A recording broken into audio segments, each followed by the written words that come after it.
As runners, we need to have great glute activation. If you haven't done any strength training, if you're someone who's just kind of getting started, a glute bridge is a great way to get started. I'm not exactly going to show you how to do one. We're going to do it, but inherently what I'm going to really show you is what to not do compensation-wise so that we have good, effective glute activation or butt activation. So as we lay down on a flat surface, bed, whatever it is that makes us feel most comfortable, we're going to, from here, bridge up. And obviously, this is going to get both sides, going to be nice and good, but we're runners. We need to have something that's single leg. We need to have individual aspects of it, of glute activation from one side to the other. And what I like to do with my athletes is I try to incorporate as much running aspect to it as possible. So while we're in that glute bridge, we're just getting started. If we have really weak glutes, what we can do is we can start to march a little bit.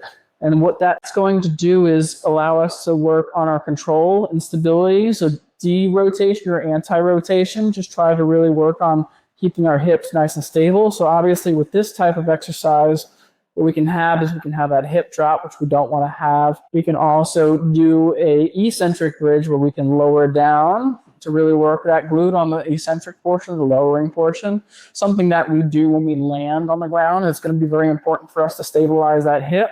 So if we're going to do that eccentric bridge, we do the same thing. We don't want that hip to drop out. We also don't want to arch our spine, and we also don't want to have too much activation coming from our quads as we're going to lift up. And if you're somebody who, again, has some weak glutes, doesn't necessarily have a good activation or has too much activation of their hamstrings, and you start getting hamstring cramps when we're doing this exercise, we don't want to necessarily we want to focus on where our position is with our foot. So if our foot's all the way out here and we're bridging up and we're getting hamstring cramps or hamstrings too far involved in that exercise, what we want to do is bring that foot closer to our butt. The closer to our butt our foot's going to be as we go to bridge up. I do feel it more in my glute. I do feel a bigger stretch in my quad just because there's tightness and some inflexibility that I need to work on.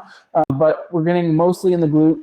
We're going to feel it a lot more there, and we're going to have less of that hamstring activation. We're going to have greater ability to get the effect that we want, is getting stronger glutes. So I hope that helps. Feel free to drop any questions, concerns that you have in the comments about strengthening your posterior chain, your glutes, your hamstrings, your calves. Feel free to drop that down below. Make sure you like and follow.